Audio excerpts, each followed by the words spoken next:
મહેસાણા જિલ્લામાં બાળકોમાં માયોપિયા એટલે કે નજીકનું દ્રષ્ટિદોષનું પ્રમાણ દિવસે ને દિવસે વધી રહ્યું છે, જે ચિંતાનો વિષય બન્યો છે. માયોપિયા એટલે કે નજીકની વસ્તુઓ સ્પષ્ટ દેખાય પરંતુ દૂરની વસ્તુઓ ધૂંધળી દેખાય. રાષ્ટ્રીય બાળ સ્વાસ્થ્ય મિશન અંતર્ગત મહેસાણામાં કરવામાં આવેલી તપાસમાં 4819 બાળકોમાં 1 થી 4ના આંખના નંબર જોવા મળ્યા છે. આ આંકડો દર્શાવે છે કે દર વર્ષે માયોપિયાથી પીડાતા બાળકોની સંખ્યામાં વધારો થઈ રહ્યો છે.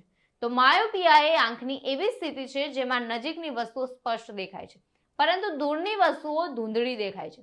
આ સમસ્યા ખાસ કરીને બાળકોમાં વધી રહી છે, જેનાથી તેમના શિક્ષણ અને રોજિંદા જીવન પર અસર પડી શકે છે. ત્યારે મહેસાણા સિવિલ સર્જનના જણાવ્યા અનુસાર બાળકોમાં માયોપિયા વધવા પાછળનું મુખ્ય કારણોમાં મોબાઈલ સ્ક્રીનનો ટાઈમનો અતિરેક, જીનેટિક સ્થિતિ અને બેઠાડું જીવનશૈલીનો સમાવેશ થાય છે. આજના ડિજિટલ યુગમાં બાળકો મોબાઈલ, ટેબ્લેટ અને કમ્પ્યુટર સ્ક્રીન પર લાંબો સમય વિતાવે છે, જે આંખો પર દબાણ લાવે છે.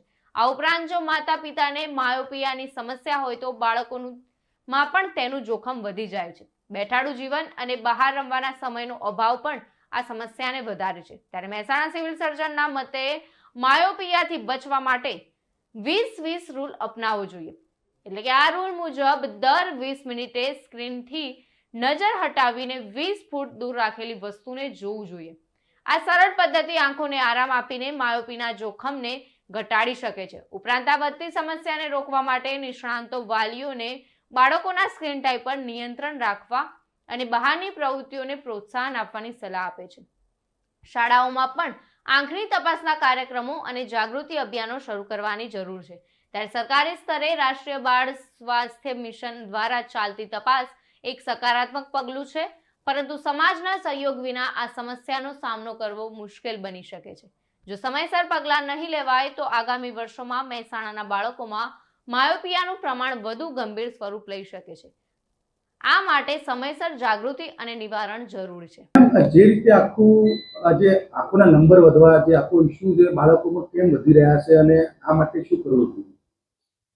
અત્યારે નાના બાળકો મોબાઈલની આદતોથી ટેવાઈ ગયા છે અને એના કારણે એ લોકોની ખરાબ આદતોના કારણે સ્ક્રીન ટાઈમ એમનો ના કરવો હોય છતાં એ વધતો જાય છે.